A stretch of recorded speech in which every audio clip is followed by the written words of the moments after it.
एक जमाने में हजरत दाऊद अलैहिस्सलाम अल्लाह के बड़े नबी थे। अल्लाह ने उन्हें ऐसी खूबसूरत और दिलकश आवाज अता की थी कि जब वो ज़बूर अल्लाह की किताब पढ़ते तो पहाड़ भी उनके साथ लरजते और तस्बीह करते, और परिंदे आसमान से उतरकर उनके गिर्द जमा हो जाते और खामोश होकर सुनते रहते। उनकी आवाज इतनी असरअंगेज थी कि जंगल के जानवर भी रुक जाते और अल्लाह की याद में डूब जाते। एक दिन अल्लाह ने उनकी आजमाइश की। वो जंगल में जा रहे थे कि एक बहुत बड़ा परिंदा, शायद कोई उकाब या कोई खास परिंदा, उनके सामने आया और इंसानी जबान में बोला, ए दाऊद, अल्लाह ने तुम्हें यह खूबसूरत आवाज दी है जो पहाड़ और परिंदों को भी मुतासिर करती है। क्या तुम उसे सिर्फ अपने लिए इस्तेमाल करोगे या अल्लाह की मखलूक की खिदमत के लिए भी?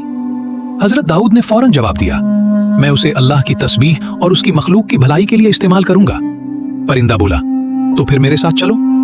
परिंदा उन्हें एक दूर दराज जगह ले गया जहां सैकड़ों परिंदे जख्मी, बीमार और कमजोर पड़े थे। कुछ के पर टूटे हुए थे, कुछ की आंखें बंद हो चुकी थीं, कुछ भूख से मर रहे थे। वो सब चीख रहे थे और मदद मांग रहे थे। हजरत दाऊद ने वो मंजर देखा तो दिल पसीज गया। उन्होंने अल्लाह का नाम लिया और अपनी खूबसूरत आवाज से ज़बूर पढ़ना शुरू की। जैसे ही उनकी आवाज गूंजी, परिंदों के जख्म आहिस्ता आहिस्ता ठीक होने लगे। पर टूटे परिंदों के पर जड़ गए, अंधी आंखें खुल गईं, कमजोर परिंदे उड़ने लगे। सब परिंदे खुशी से चहचहाते हुए आसमान की तरफ उड़ गए और अल्लाह की तस्बीह करने लगे। हजरत दाऊद रो पड़े। उन्होंने सजदा किया और कहा, या अल्लाह, ये तेरी नेमत थी कि तूने मुझे ये आवाज दी। तेरा शुक्र है कि तूने मुझे आजमाया और अपनी मखलूक की खिदमत का मौका दिया। मैं आइंदा इस नेमत को सिर्फ तेरी राह में इस्तेमाल करूंगा।